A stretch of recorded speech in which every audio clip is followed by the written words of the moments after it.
clean up in aisle 5. You're gonna need tear gas, pepper spray, and assault gear just to listen to this show. Sasquatch, the moon landing, UFOs, 9/11, flat earth, JFK. All of these things have one thing in common: unanswered questions. So let's get to the bottom of that.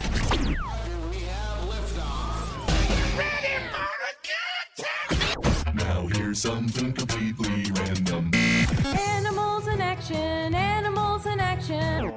Random. We using that in the intro? Thank you and good night. Dice Man Enterprises exclusively presents a talk show that will get to the bottom of things once and for all. And now here's your host for Let's Get to the Bottom of That, a bunch of weirdos on a mic.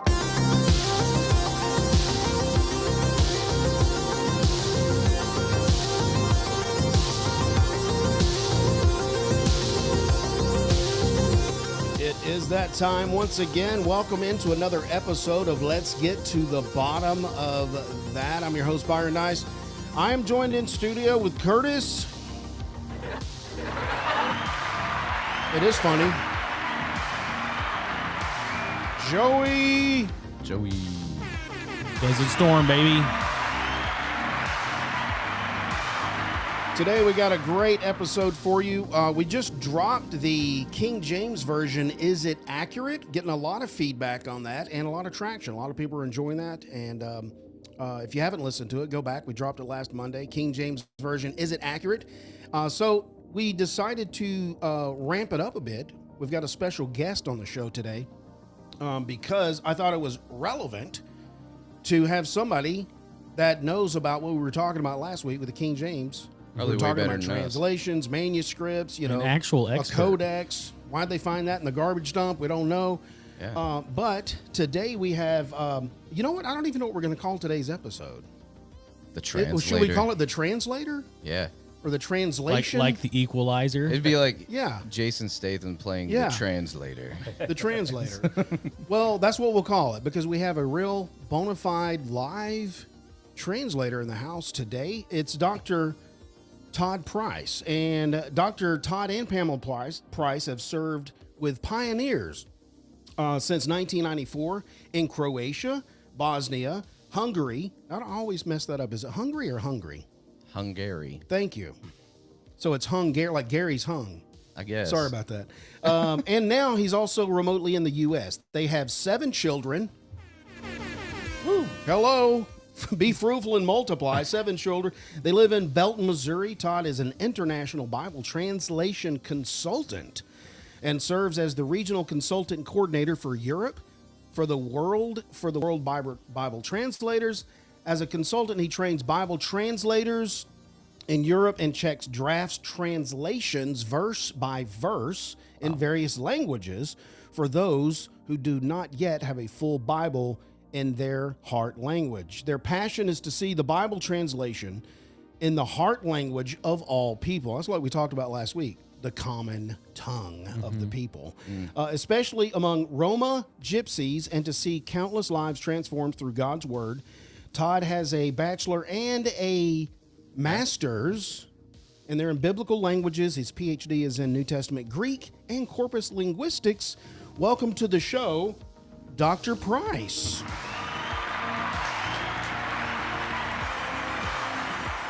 How's it going? Very good. Thank you for having me. Yes, Privileged no to be problem. here. Thank you for coming on the show, and we look forward to this is the first time I'm meeting you, and this is a pretty good resume we have that I just introed you. So You can call me Todd, by the way. call you Todd. So doctor's my off wife the and table. kids- Doctor's Yeah. off the table. Not Doc. You don't get not any of that? doc. Not really. No? Okay. Now, my grandma would say, well, he's a doctor, but not the kind that helps you. So, Oh, Nice. so when Like Curtis his- texted me and invited me, I didn't really know what I was getting into. So here I am. There you are. Yeah. well, Yeah. we do a show each week here, and we are just a bunch of weirdos, and we like talking about weird things that happen on the planet, whether it's factual or fiction. We still like to talk about it, although we come at it with a biblical worldview. instead of a secular worldview. So a lot of times we're like talking about weird things that happen that we can relate back to God and his creation and the universe. Yeah. So, Curtis, you want to kick us off with first questions? Basically, we want to do an interview today with you, Sure. Todd, and basically talk about why you got into translations, what's your process, how long you've been doing it, and kind of fill in some gaps about what we were talking about last week because we got into the weeds with manuscripts, Codex Sinaiticus, Yeah. Codex Venaticus, We couldn't even pronounce them. all the you know. Well, I was doing my best, man. It was It was Vaticanus. Yeah, Vaticanus. Vaticanus. Like, what's going on here, bro? Yeah, Erasmus. Yeah, all the stuff. But, So yeah. welcome to the show. We're just going to start drilling you the questions.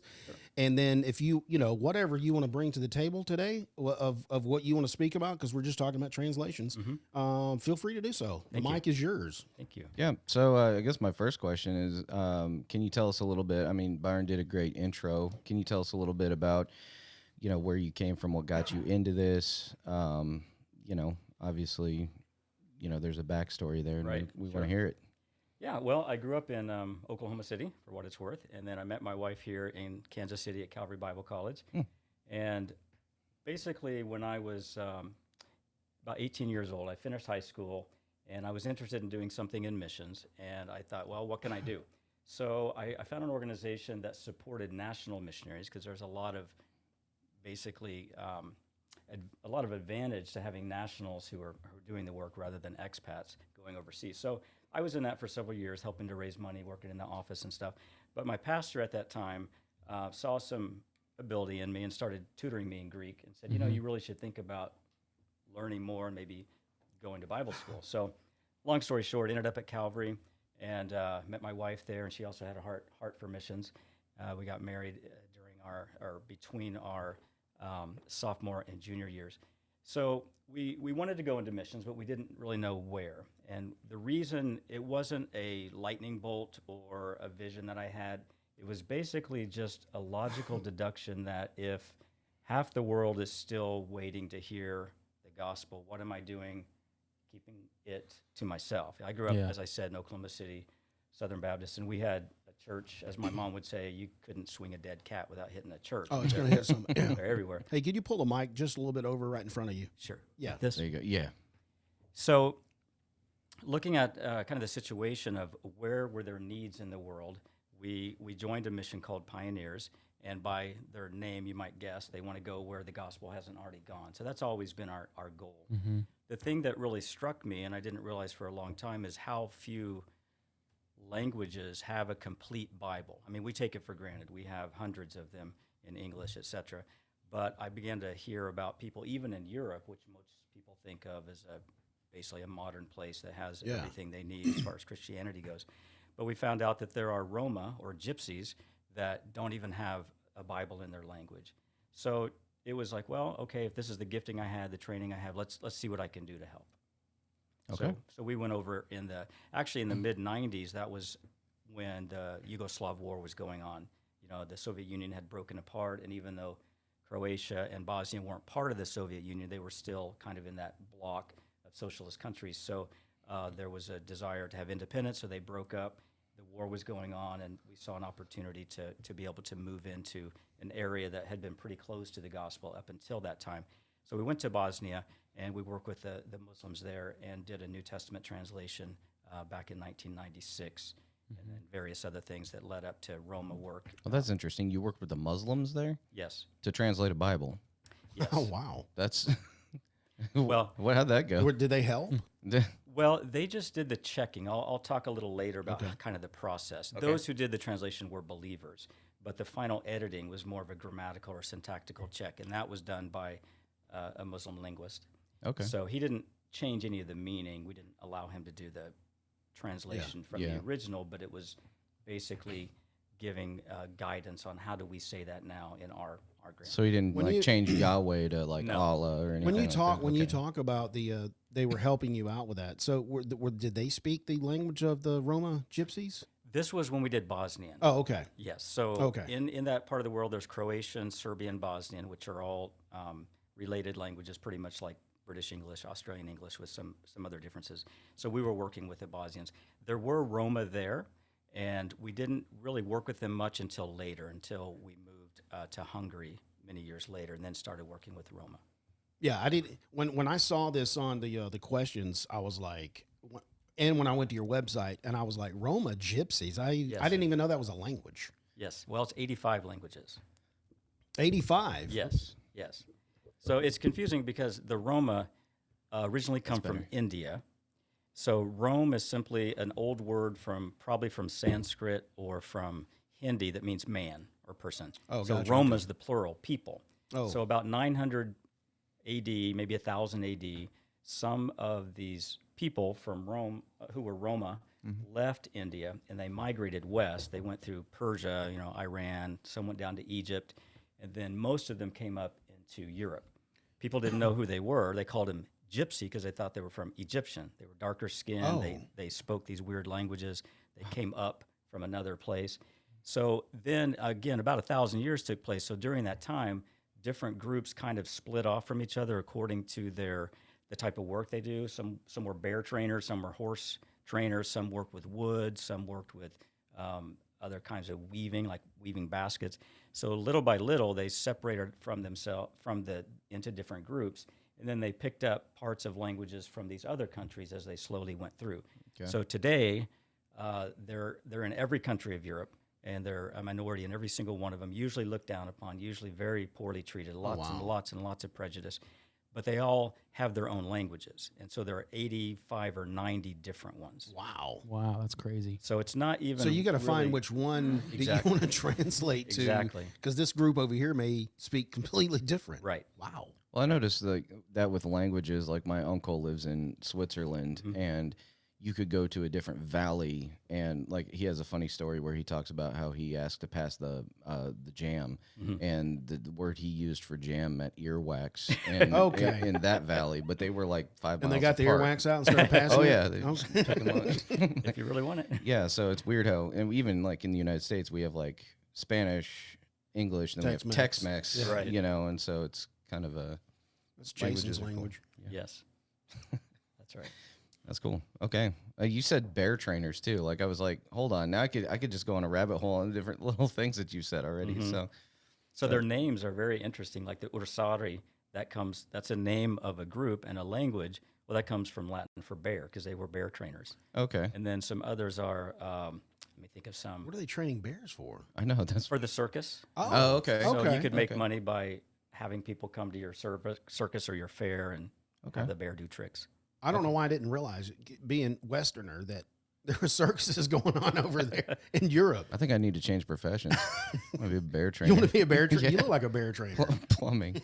Forget plumbing. I want to train bears now.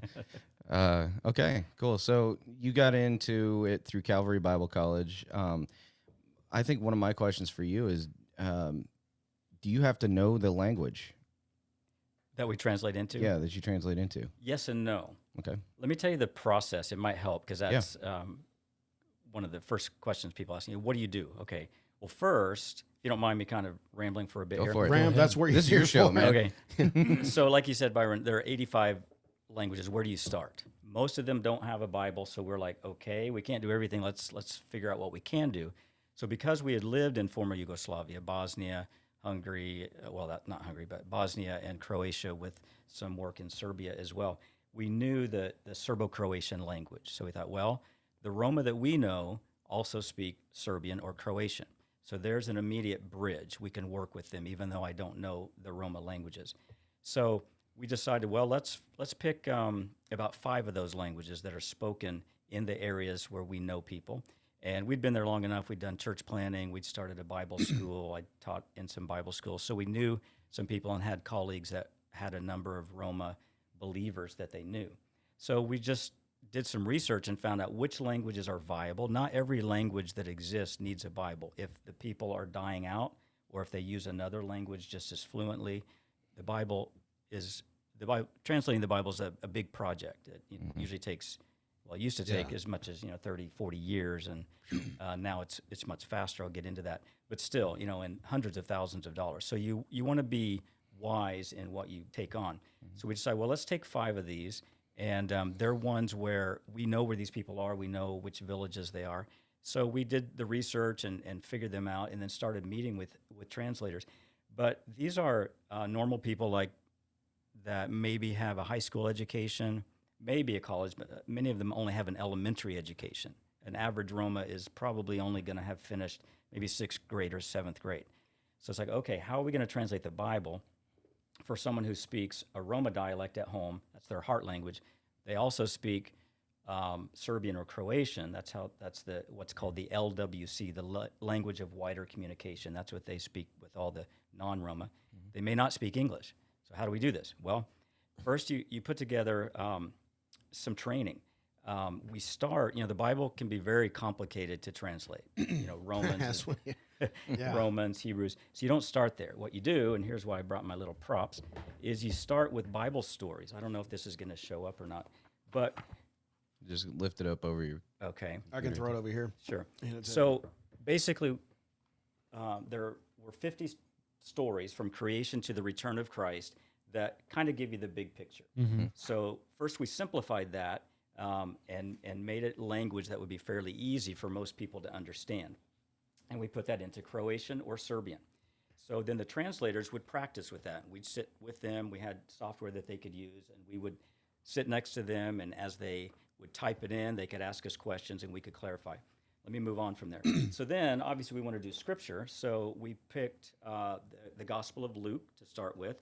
I don't know why. I wasn't a consultant at that time. I was what's called a project coordinator, and so my consultant wanted to do Luke. I think one of the reasons is that he saw the advantage of the Jesus film, which is based on the Gospel of Luke, and so that would be a good place to start. Also, Mark and John don't have the Christmas story, the birth of Christ, so it could be used for outreach for Christmas. So even in the Gospel of Luke, though, if you look at Luke 1 and 2, it's pretty complicated. There's a lot of historical data about who was king, who was emperor. Luke was very meticulous about, like, here's where this, because archaeology, you can look at the historical text and go, okay, that puts this in an exact time period. Exactly. Because he mentions names. Right. Mm-hmm.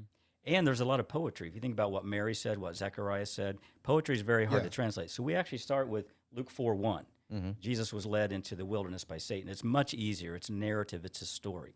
So what we do is in the software, they'll have up on the screen 3 different Croatian translations, 2 Serbian translations, and up to 30 English translations. And they have access to Greek and Hebrew as well if they're able to use it. But the way we do the process is one person will translate. He'll make a draft. And, if you've ever done any writing, the first draft's not that great, but you got to start somewhere. Mm-hmm. So then you bring on a second person.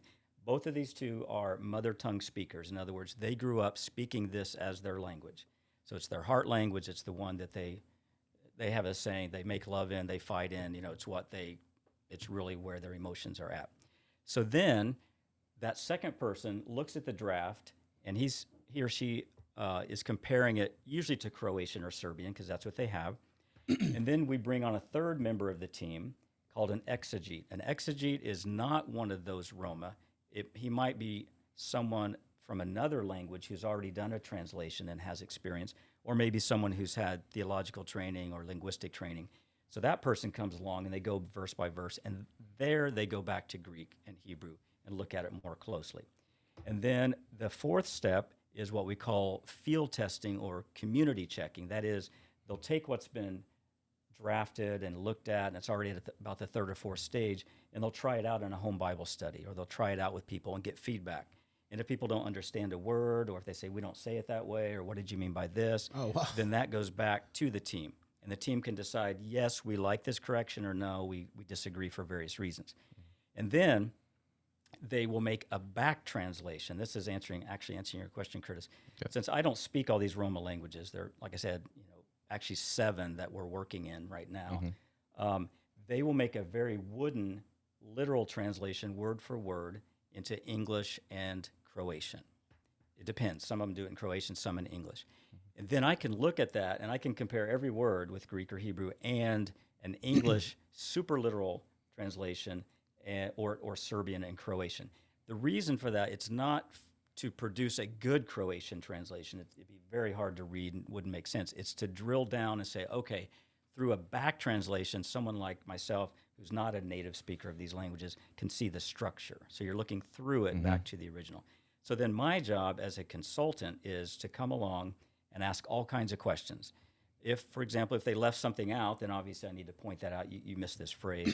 Or if they added something accidentally, so you can't add that, it wasn't in there. But then lots of other things. Is this clear? We have to remember our target. We're thinking, for whom are we translating?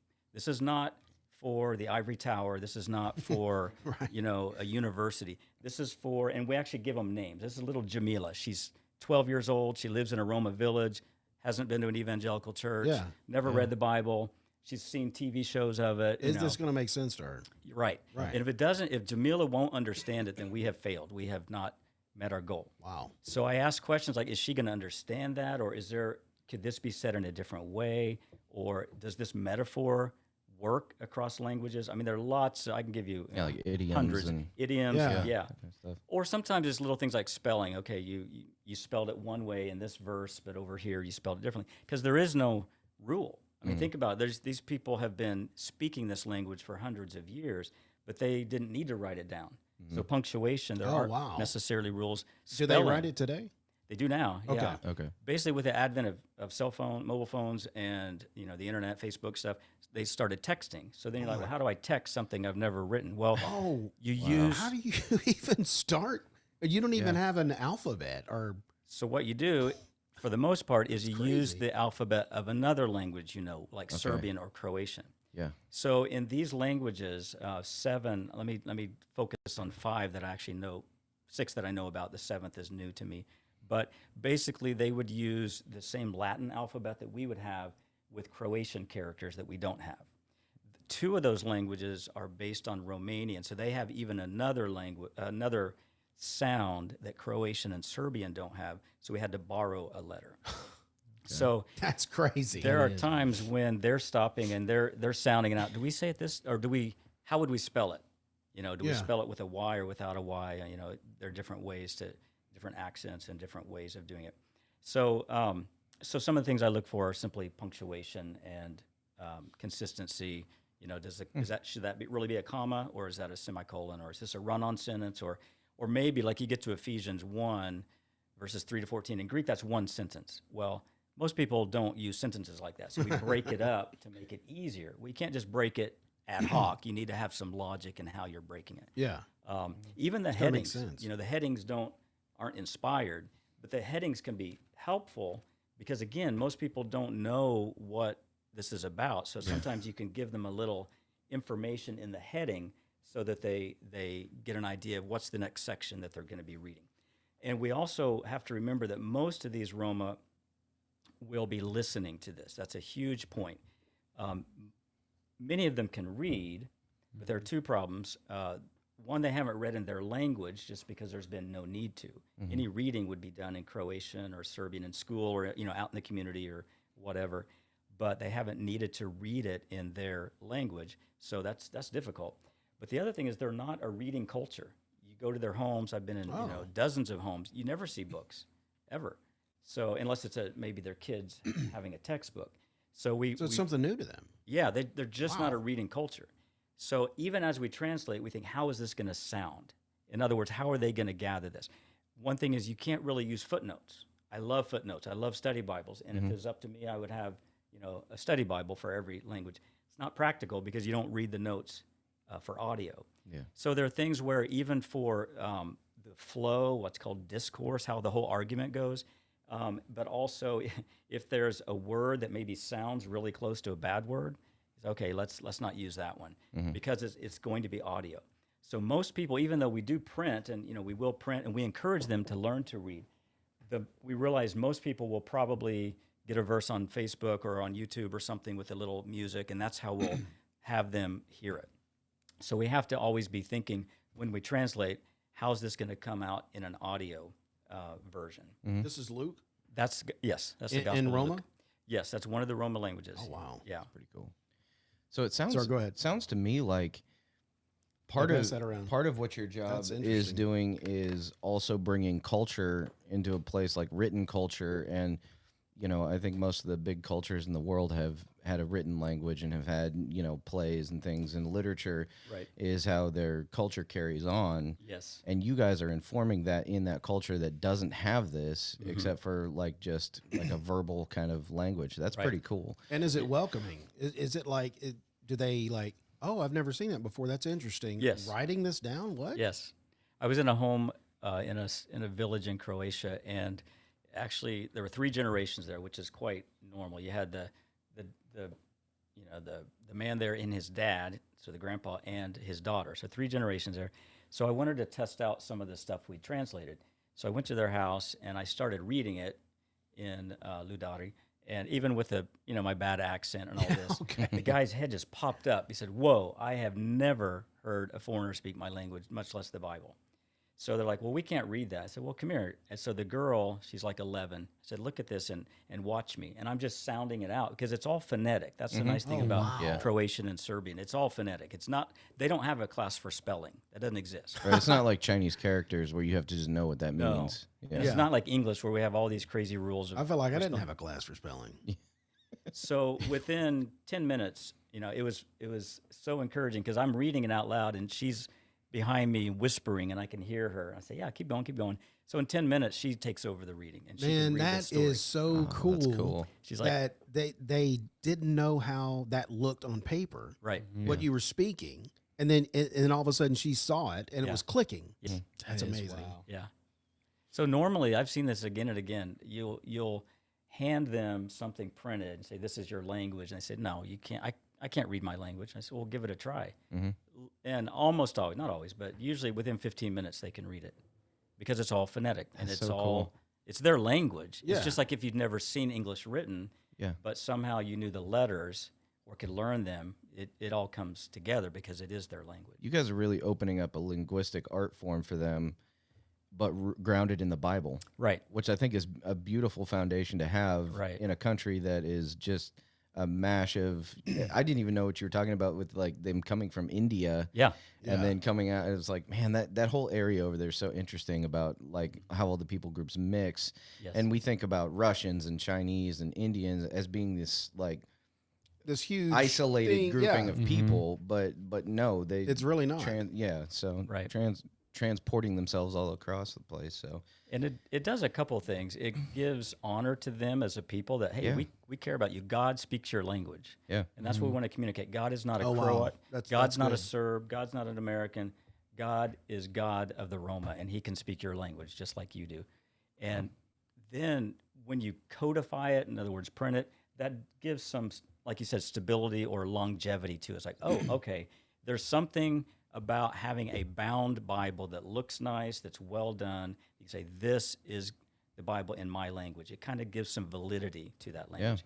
The other thing is, even though there's a big emphasis today in oral teaching. If it's an oral culture, we should be giving them the Bible orally. That's true. I'm not opposed to that. But there's something about being literate and being able to go back and study it and look at it at a different level that I think we're giving them as well, to realize, oh, okay, this is something that I can read. Even the idea of, do I read my Bible every day? What are you talking about? I mean, that, yeah, what do you, just the whole idea.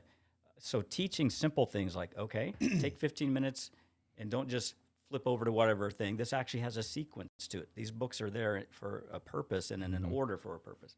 So it's fun just to also pass that on. Yeah. Say, you don't have to be a pastor or a scholar. You can open this and read it, and just a little every day, and you'll grow. Do y'all do the chapter and verse? We do. Okay, so Yes. they can find out. Hey, turn Yes. to John, whatever. Yes. Okay. Cool. Yeah. I had another question too, because you just said something. You said God speaks your language. Mm-hmm. Have y'all found out any? So now I'm going to go spiritual side. Mm-hmm. Was there anything in their culture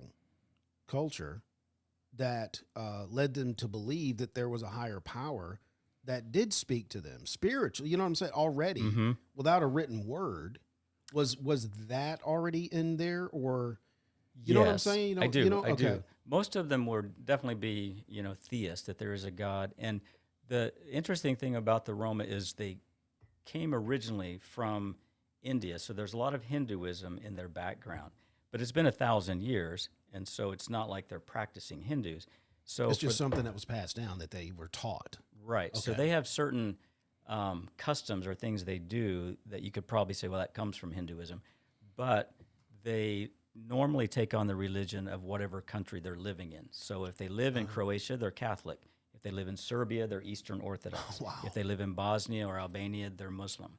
So, and they would consider themselves that, although they'd be very nominal. It's more like, okay, that's what we follow. That's what our names are based on. So if Yeah. I met you, they kind of look all the same, but by your name, I can tell which ethnic group you are because it follows a certain religious, set of names.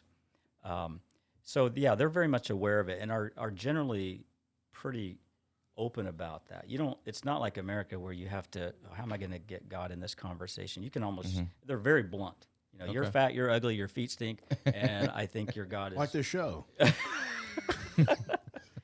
So you can be pretty open with them. Yeah. Which is kind of refreshing. Yeah. I mean, they'll also tell you if they don't agree, which is fine. You have to have some thick skin, but for the most part, they're very much aware of God. I think. Okay. I think. you- I know what you're talking know what I'm- about, though. so- in China, there's a like a lot of their characters have like the character for boat is man over water or something. Or Yes. man, no, it was for man was it was wood is man on a cross. I think is something like that. It's okay. it's yeah, I could draw it out, but I'm not gonna do it right now. So Right. and a lot of missionaries to China can see Christ in even their characters and how their Right. language was put together, Right. and the story of the Bible already there when they got there to be missionaries, and they're like, well, what does this mean? And as they start breaking down these characters, they're like, oh wow, that's weird that's Right. in there like that, Yeah. whether intentional or not. Right. Yeah. Well, what I was kind of focusing on was if they've never had the Word of God, and I believe the Word of God is alive, and the Holy Spirit reveals things to you when you read it. I was kind of going at that angle. Has the Spirit of God spoken to these people at all in their heart? And when they start reading His Word, does it click with, oh, that's who that is. That's who's been kind of talking to me, or not talking to me. That's kind of Right. weird, No, but yeah. but you know what I'm saying. That's kind of who the owner of the universe that I felt like I was in their presence. Yeah. And yeah. now I have it on Word, or I'm reading it, and it's Right. speaking to me Mhm. in real time. Mhm. And that's why I kind of was like, Right. are those people, or are they just grasping onto whatever religion of the country they were in, It's more based that on the it- teaching? Yeah, it's more of the general religion of the country, but there are also superstitions that they hold to that are part of their culture that maybe the surrounding culture doesn't have. Like when someone dies, you're not allowed to play music for several days, or it depends on, you burn a fire in the front yard. There are other ones where you put food out for the spirit to come eat it. I mean, one of them that's kind of strange is they would kill a goat or a lamb and bury it at the foundation stone of a house if you're building a new house. And I don't know why. I don't think they know why. But as people come to Christ, then their pastors and teachers will say, don't do that. We don't know where that's coming from, but Yeah. you don't need to be slaughtering goats and burying them. And you don't definitely don't want to put food out for the spirit of this person. Because they're either in heaven or hell. They're not floating around eating your food. Right. So there is a lot of correction. A lot of that going on. All right. Hey, Sounds real like a quick, break. we're going to take a break real quick on Spotify, and we'll be right back. We're going to talk about future goals and advice that's maybe coming up. What are next steps for you and what we're talking about? We'll be right back.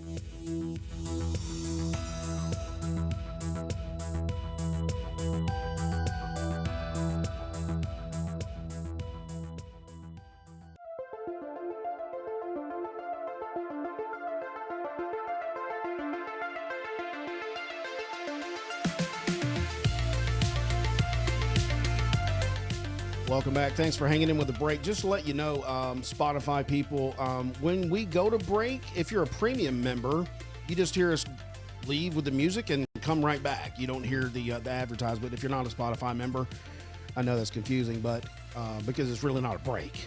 But if you're a not a break. premium member, you just hear us go and come back. But non-Spotify members, you hear a little ad right there to help us pay for the lights here and all the So buy whatever they were talking about. right. Immediately. Unless it's vape. Yeah.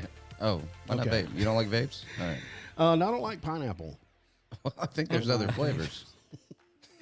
As we come back, we have Dr. Price on the show. He is Todd. Todd. The Todd father. No doctor. No doctor. The Todd. I'll call him the Todd father. The Todd. Oh, and the Price is right. That's right.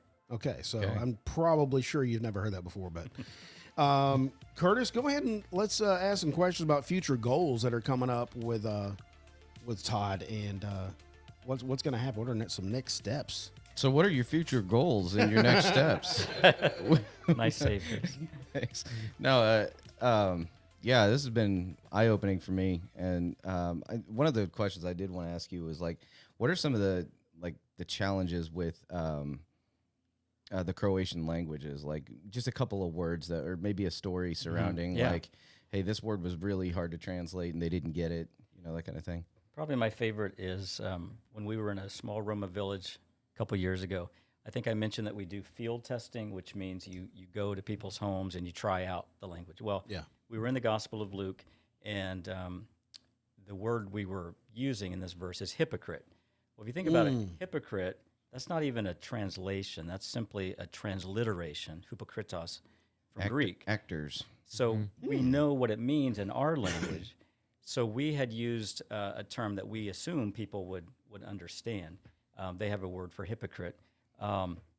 So as we were talking, and when we do the checking, we try to make sure there's like a younger person, an older person, male and female, uneducated, educated. Well, there was a grandma there, and I asked her what it meant. And she said, well, and she started explaining it, and basically she understood it as envious or jealous. Or I'm thinking to myself, no, that is way off.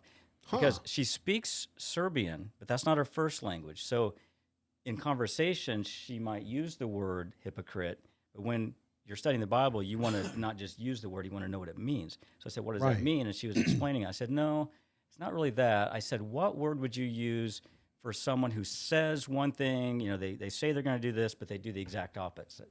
And she stopped and she kind of thought for a minute and she said, politician. That's perfect. I said, yeah, but that's not what we're going to put in the Bible. Yeah. So we ended up with a... Maybe they would understand that. Yeah. We ended up with A liar. an idiom, which is two-faced. We use that in English too. You're two-faced. Oh, okay, I got you. So that's just That made easier. sense to him? Yeah, Yeah, okay. So Jesus is telling them, you're two-faced. You say one thing, but you do the opposite. So that's, some of those things come up. A lot of times it's words that are a little more technical that they've heard, but they don't quite understand. Even the word Like propitiation, Right. stuff like Wow, that. easy. Yeah. Boom. Well, there's no word for grace. Oh, really? So they have to use the Serbian word. There's no word for mercy. Okay. The closest thing Do to they have meaning, though? That's what you hope. That's why you try to use a okay. Roma word. And we try that, and sometimes we will find one that fits, but in one of the languages, Gorbet, the closest thing for mercy was softness. We thought, that's not quite the same. I mean, okay, there's an aspect of mercy which is gentle. So we ended up using the Serbian word, and we use it all the way through. But that's why we have a glossary. So like this is That's wild. This is Luke, but it's got a little dictionary in the back as well, because some terms you just can't find a good solution for. Plays on words, those are really hard. Like we're in Genesis now, and he named her Eve because she was the mother of all living, or he named him Cain because I got a man. Well, there's no way to reproduce that Cain is from the verb kana, which means to receive. You just can't do that in translation. And you can't use footnotes because it's an audio translation. So there are many times where I'm frustrated is probably too strong of a word. I just realized there are limitations. There is no way to explain this. I'd have to have a footnote or a study Bible down the road. You may be second, third generation. Yeah. So sometimes you find things that just don't quite click, and you walk away a little bit frustrated. I mean, rhyme is almost impossible. Oh, wow. I mean, in English too. I mean, Yeah. so there's one little saying where Jesus is rebuking the people, and he's saying, we played the flute for you and you didn't dance. We played a dirge and you didn't mourn. We were able to get that to rhyme, and I was so excited. We had to work at it, because then that's the point. It's a pithy little statement to get their attention. So you come across things that you just say, well, we tried, but we know we didn't get it across. Or even sometimes grammatically, like they have a past, like I went to the store. They don't have a past perfect. I had gone to the store. Mm-hmm. Well, okay, that starts to matter when the Bible does a lot of flashbacks. For example, Jesus will be teaching, and then it'll say, this happened because John was in prison. And then it'll back up and say, John had been thrown in prison because he told Herod, you're not able to have Herodias, da-da-da-da-da.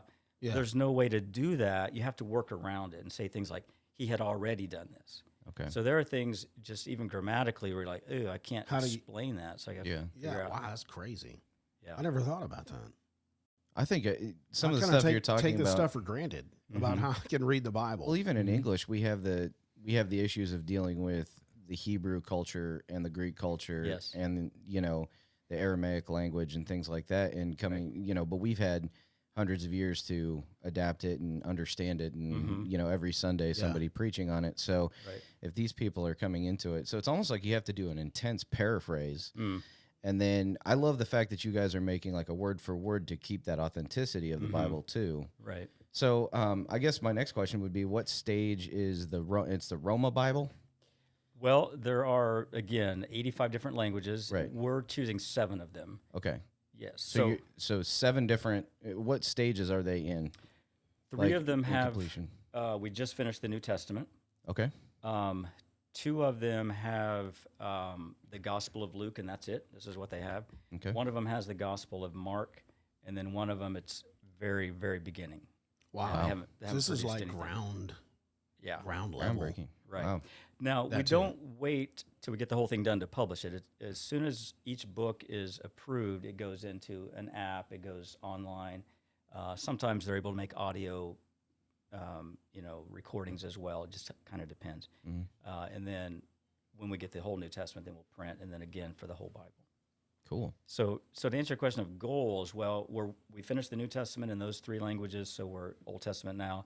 I'm doing Genesis, and then we don't translate in the order that it's printed, because you want to start with the easier books for the sake of your translators. For example, like I said, we started with the Gospels, and then we did Acts, and then we jumped over to like 1st, 2nd, and 3rd John. And for the New Testament, we waited. We did 1 Corinthians, which is very hard, Romans, which is very hard, and Hebrews, which is very hard. That was at the end. Yeah. And similarly with the Old Testament, we're doing Genesis, which is fairly easy because it's mostly narrative of things that have happened. Yeah. But we're not going to jump into Exodus. Exodus, it can be very complicated because it's legal. It's like Yeah. law codes Yeah. and building materials for the tabernacle. Yeah. And How do you colors. translate a cubit into something? Yeah. So we're actually going to do, after Genesis, we're going to do Jonah, which is very simple, Ruth, Esther, and then like Samuel. We're going to wait. And then you have things like Job and Psalms, which are super hard to translate. So you wait, because by then your translators have a lot more experience, and they're getting better. Oh, okay. They look back and laugh at their early drafts of Luke. Like, oh, what were we thinking? It's like, well, just like all of us, you get better in time. So that's the goal, is to do it that way, and Lord willing, to get those finished. But then the guys and gals in the program, the other goal is, the linchpin of translation is not me. It's the Roma themselves who do the translation. And we emphasize that over and over and over again. I can ask a question, I can give advice, but they make the final decision, what's going to go in here. So they translate, and then they become, if they finish a translation, then they may become an exegete to help another language, and that's happening. And then some of them will become consultants like me. And that's what you want. They get better, they get more experience, and then they train others. So it's it's a trickle-down effect. Yeah. It's much more effective to multiply. If I can train, and that's part of my job, is to train them to do my job. So then more and more and more people. Because the numbers out there are astounding. There's still about 5,000 languages that don't have a full Bible. Gosh. And that's 1.4 billion speakers. I was not aware of that. That's incredible. So For some reason, my brain, I thought the whole world had the Bible. Your whole world You know has what I'm the saying? Bible. yeah. I just didn't think about it. So, Wait, before you do that, I was going to ask about pastors in churches. in this translating of the Roma language, is there anybody that's stepped up and said we want to teach from here? Yes. And okay, And let's it's speak very on that. encouraging, very encouraging. Well, for years and years, they didn't have a Bible in that language, so they would preach. They'd read from, say, a Serbian Bible, and then sometimes they'd preach in Serbian, or sometimes they would speak in Romani, but they had to quote from Scripture. Well, now, little by little, it didn't happen overnight, and but it's happening where they'll actually preach from it. So much easier if you've got the text in that same language you're preaching in. So that's Gotcha, beginning to That's happen. beautiful. And more So and more somebody that actually speak to speaks people's the heart, language yeah. is actually able to step up and I'm going to teach my people this. Exactly. Okay. Yeah. Yes. And that's the beauty also of what we call this field testing is pastors can have Bible studies and they can ask you, did you understand this? And maybe someone who's heard it in Serbian for years, like, no, I didn't understand what's going on here. And then if you can explain it in Yeah. Romani, it's like, oh, you can explain it Yeah, in your why heart did he curse language. the fig tree? I don't know. What's going on there? Yeah. Yeah. I still I still don't know. understand. Fist bump. Yeah. No. Okay, so you had said that you also have the Greek and the Hebrew as well that you can go back and refer to. Yes. I guess kind of moving in, you listened to our last podcast, and we were talking about the accuracy of the King James Version, and the Textus Receptus versus the Vaticanus. Is that how you say it, Joey?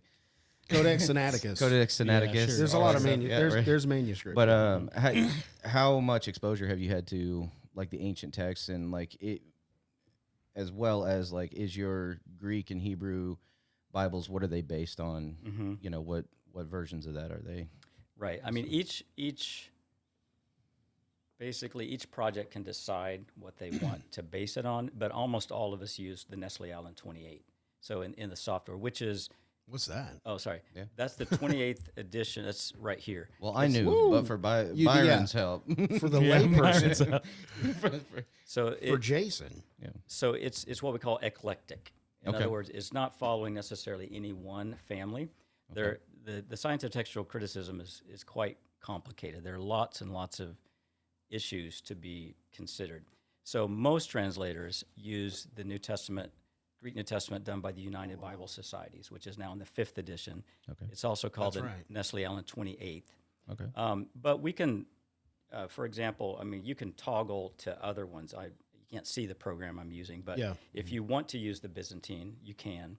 And it depends also on what source text. Remember how I said that in reality, they're translating from Serbian and Croatian.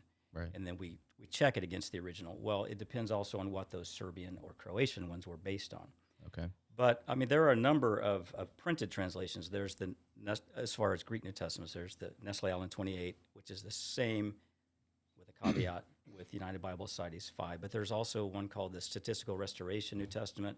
There's the Tyndale House Greek New Testament. Zondervan has one. Net Bible has one. There's the majority text. There's the Family 38 text. So there are options. All those are in print, and all those are in software. Okay. So for us, when we come to an issue, we just deal with, it's called eclectically. We'd say, okay, what do we think is the best reading here? Yeah. I don't know if that answers your question or not. So It does. It does.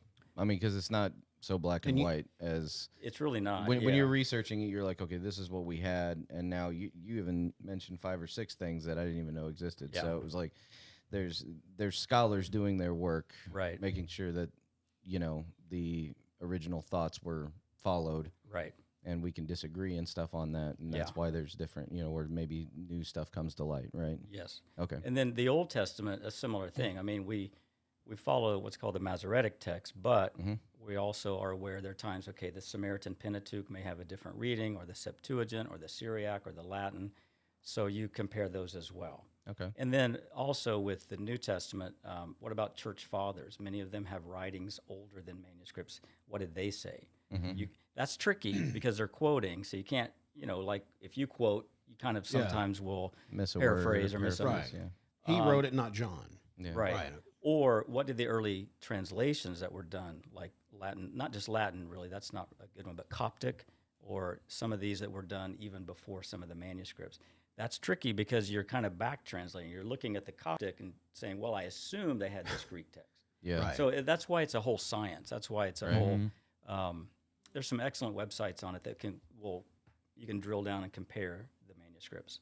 Okay. And did I hear you say you guys use computer based models to get some of this into the Roma language? Well, we use software where we've got the original language, and then they can type into it what they've done, and then you can compare in other windows what, English, Serbian, whatever has, and then you can compare.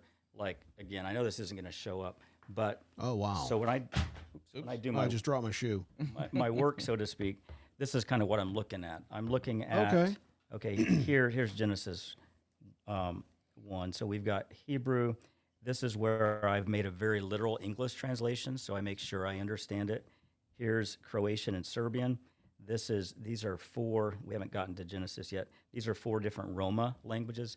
So, and for each one of them, there's a literal, what I call back translation. Yeah. To tell me what it is in English, and then it types it out in Did a you format. did you that's easier. type that, for instance, the first 2 columns, or did No, the they did. computer did it? No, the translators. So they actually were typing Yes. Yeah. from that Hebrew in that column. No, what they've done, it's a little more complicated than that.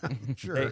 They're probably looking down here at the 3 Croatian and the 2 Croatian and the 3 Serbian. And then we also have some commentaries and handbooks that they can look at and say, okay, when you get to this point, you might want to think of this.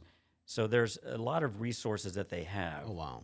So if you don't mind screenshotting that, Sure. I'll put that in our description so the folks at home can see it. Yeah. Folks at home, is that right to say? Folks at home? Yeah. Homes at folks? Folks at home. So, Joey, you got any questions? I'm just soaking it in, bro. This is great information. You got Joey to shut up. That was crazy. Well, Jason, you got any questions? It's incredible, man. Like just to, I just love being around guys like you that just have such a passion for Scripture. Mm. It's been a pleasure listening to you today. So, thank you again. So I'm just kind of sitting here jaw soaking it up. Oh my gosh, there's so much I don't know. Yeah. I'm a fool. Well, it's so fun when you can help somebody when the lights go on. It's like, I've read that verse for years. Like, oh, that's where that's going. Yeah. Not that we have all the answers, but a lot of times you're like, okay, now I understand it better. Yeah. So one of the translators, don't tell him this. I said this. He's probably the best one of them. But anyway, Don't listen to the show. he told me, he said, the 4 years of Bible college were great, but translating verse by verse like this day in and day out was far better. I've learned so much more. Oh wow. Because you drill down and you can't skip anything. A pastor could skip something. I don't want to deal with that. Yeah, I don't wanna It's deal like, with you it. can't I don't do want to that deal with with it. the Nephilim. Yeah, but as a translator, it's like Coming you up. got to deal with it. We can't leave holes here. So it does put your feet to the fire in a good way. But it's fun to realize to be able to explain to somebody or to see a Roma. It's like, oh, I understand that. I know what you're talking about. And that's the whole point. We want to see transformed lives. Bible translation is not an end in itself. It's like, if I produce this and it sits on a shelf, big deal. Does but if nothing. someone's life is transformed because they heard it. And that's beautiful Yeah. that you're doing And the almost Spirit like of God lives in the to use- inside of them. Yeah, to use paraphrase and literal translation language, it's cool that you guys are starting with the paraphrase and getting it to where they can understand it, but then you're also doing the literal translation to where they actually have that ability to go back and look at exactly in their language what it says, Right. word for word. So Right. if somebody does get into a deeper study, it's like you throw the Message Bible at them, but then they go to the NASB or something Right. like that, and they can actually do a really great study on it. Yeah. So. And maybe you have 3rd or 4th generation people, the people that are there Right. start to write the study Bibles or something Exactly. like that. That's our hope. Yeah. That's definitely our hope. So- We have, just real quick, we have 5 principles when we translate that we're always trying to keep in balance. And there's a little acronym, CANAL, C-A-N-A-L. Okay. It has to be clear, because if they don't understand what we said, we've failed. And that's the whole point.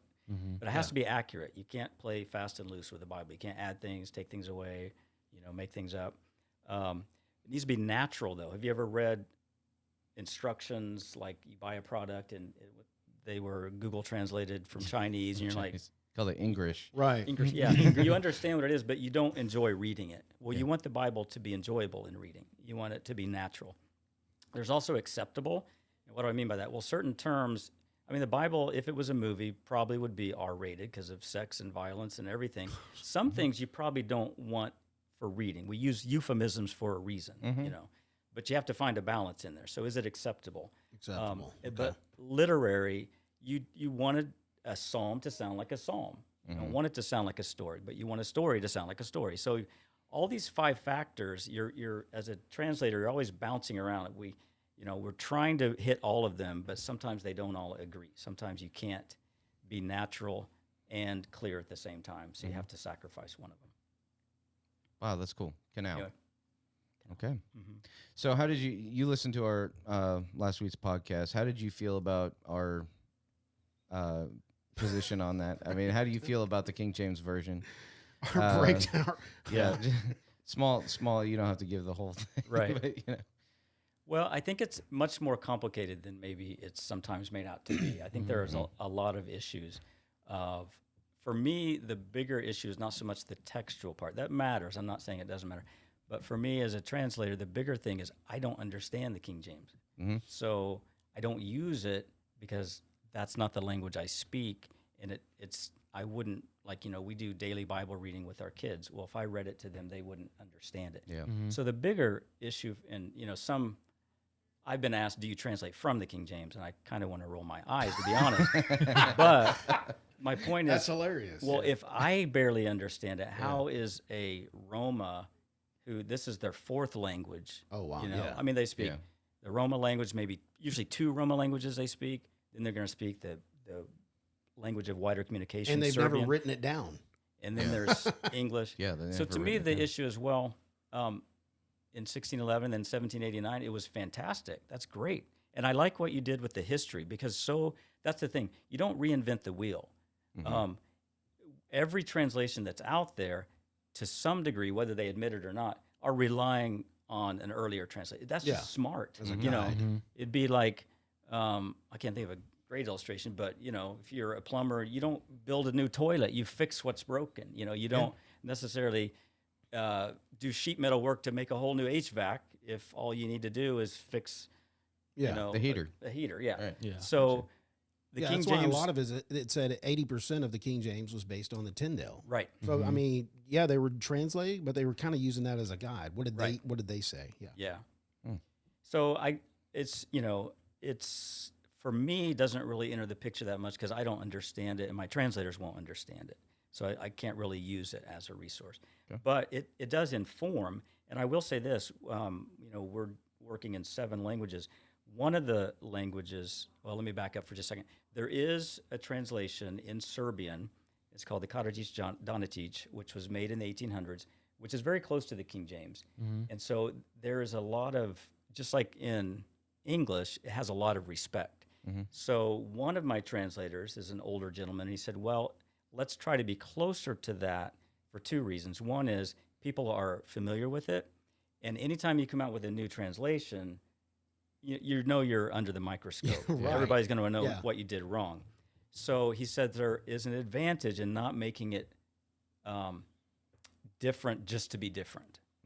So for him, in that language, we tend to follow a little more literal. We tend to follow the majority text a little more. We'll put it in brackets, but it's still there. Whereas the other groups, that's not a concern. So that, part of it is what is your audience? Who do you see as using it? And there's also a theory called Skapas theory. What's your goal? Who's this for? And you could almost argue if you're translating for a group that doesn't have the Bible at all and there aren't very many Christians, you want to be pretty clear and understandable and go on that side. But as generation goes by, they're going to be ready for a little more literal and a little more literal. So I've even heard the argument for a pioneer church planting, you probably want something like the New Living because people understand it.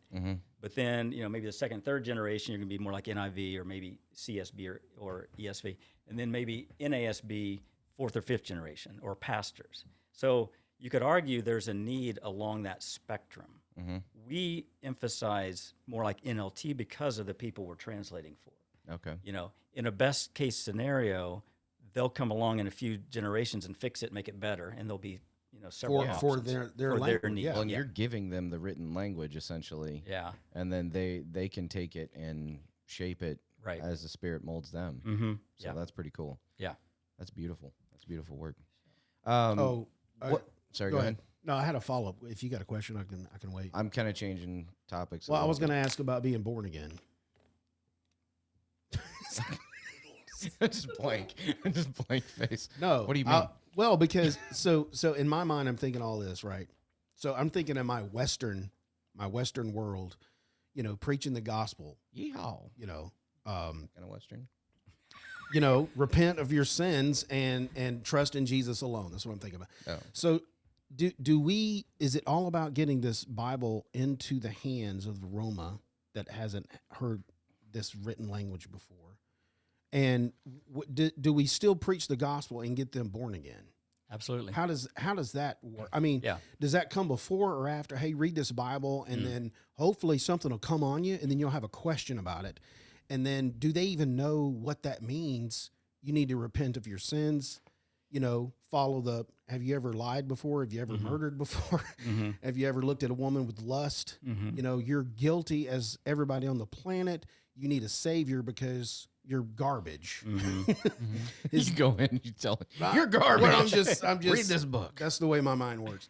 So has that, you know what I'm saying? Has that translated into something that goes, yes, I'm sorry for my sins. I want to I want to have eternal life. Absolutely. The Bible is there for them to read and to apply. Yeah. So that's one reason we started with the gospel. So it's very clear, who is Jesus, what has he done, and what do you need to do? Yeah. And then we have outreach as well, like a vacation Bible school where the gospel's very clearly given to Roma kids. The preachers awesome. and pastors will also emphasize that. So yeah, most people don't understand the gospel. That's why we emphasize it. And that's why the mission I'm with Pioneers is a church planting, because you could say Bible translation is a means to a greater end, which is life transformation. That's good right there. That's so perfect. we focus on that.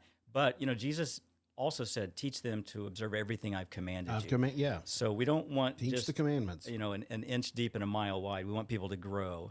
So that's another thing, is we want to give them the whole Bible so they can drill down on these things and wrestle with the things that all of us wrestle with, things that are hard to understand or things that are difficult to apply. So we need the whole thing, and that's why I and Word for the World really emphasizes the whole Bible, because, and I'm not faulting them, but in the old days when someone went to the jungle and they learned the language and they translated, and took 25 years to do a New Testament, they're ready to retire by then. Well, then that's awesome, and I take my hat off to them, because their job was much harder. But we need more than a New Testament. So much of the New Testament assumes you already know what the Old Testament is. Matthew 1:1, Jesus is who? The son of Abraham, the son of David. Who's that? Right. So we want to speed up, not just for speed's sake, but so we have time to do the whole Bible. Right. And I think that's so important, because that will shape, like their worship, the Psalms, give them the Psalms, give them the stories. So that's why we want to encourage people not to stop with the New Testament, but to go to the Old. So some of these languages, I said there are 500 languages that don't have a full Bible. Now, they may have a New Testament, which is great, but our desire is for them to have a whole Bible. Well, that's awesome. I think about that, though, even in the New Testament, when they would go to the Asiatic countries and stuff like that, they would, did I say that right? Asiatic? Asiatic, is Sounds that right? Like Masanatica? Yeah, like the Ephesians and stuff like that, right? So when they went there, they would preach to a household, and everybody would get saved. Do you think they all had Genesis through? No. Yeah. What's the last book of the Old Testament? Yeah. Malachi. Malachi. There we go. They didn't have Genesis through Malachi. They don't have that background. And I don't even think they had Paul, that one within Septuagint. I don't think Malachi was in there. Yeah, It was. So if they were preaching to Jews, they would have that. Oh, right. gotcha. If they were But preaching you're to right. Jews, but I'm talking about the Greeks and stuff The like other, that. yeah. So, and even Paul went in and used their own theology to be like, well, here's to an unknown God. And he goes, here, let me tell you about that God. Right. And then he kind of met them where they were at. And then once they hit that point, the story fills out. Boom. Yes. And so that's kind of what you guys are doing with Exactly. Yeah. Luke. And then it was like, well, who's David? Well, Right. let me get you Genesis. Hold Right. on. Right. And which is another reason we did these 50 stories. So at least they hit the high points. David's in here, Abraham's in here, Noah's in here. By the way, the House of David just dropped on Amazon. I saw that. I saw that last night. Dude, I Did fell you see the asleep. trailer? Yeah. That's impressive. That was intense. It was. It's like, I fell asleep about halfway through because I got 10 hours sleep. But Really? I was really tired. But I put it on. I was like, wow, this is amazing. You only had 10 hours of sleep? Yeah, I passed out at 10:30, woke up at 8:30. Isn't that 10? Yeah. Just feeling well rested. Yes. How about that, man? Anyway, it looks really good. So what advice would you give somebody considering Bible translation as a ministry? Take the time to get prepared. It's easy. When I was younger, I just wanted to get out there and do God's work, which is good. But Bible translation it's a long, it's a marathon. It's not a sprint. So take the time to get the theological training. Take the time to get the linguistic training. Take the time to be mentored by someone who's done it. So look at it as a long time commitment. But also realize that in our day and age, so many things can contribute to Bible translation that they may not think of. Like, and we need accountants, we need secretary. I mean, think an average Bible translation probably takes 25 or 30 people involved. Probably takes $1 million. I mean, I don't have the stats, but I mean, it takes a lot. So someone has to do fundraising. The administrator, the secretary saves hours. The typesetters, the printers, the drivers, the social media people that can, because once again, this is only getting it to the point of being translated, but then you have the whole part of what we call SE, scripture engagement, scripture use, Like SU. integration. How are you into the going to culture. use it? It won't, you have to go and give it to people. You have to show them how to use the app. You have to show them how to do daily devotions. So some people might think, well, I'm not a translator. And so my encouragement would be, well, that's okay, because lots of people are involved that do other parts as well. So look at it as a team effort and figure out how you can help and be involved. And just learn, read stories and shadow people. Like, I didn't become a consultant overnight. I had to learn and watch other people do it and then, follow them. And that's what I'm doing now, is hopefully teaching other people. Cool. So, but Okay. look at Kinda the get big your picture. craft. Well, Work on the craft. Yeah, it's marathon, not a sprint. right. You're going to run out there and be translating Bibles all over the world. It takes some intense focus, too. I mean, you had to learn does. Croatian. Yeah. You have to know Greek and Hebrew, right? So there's some knowledge base that you have to lay that foundation before you go out there and Right. engage these people.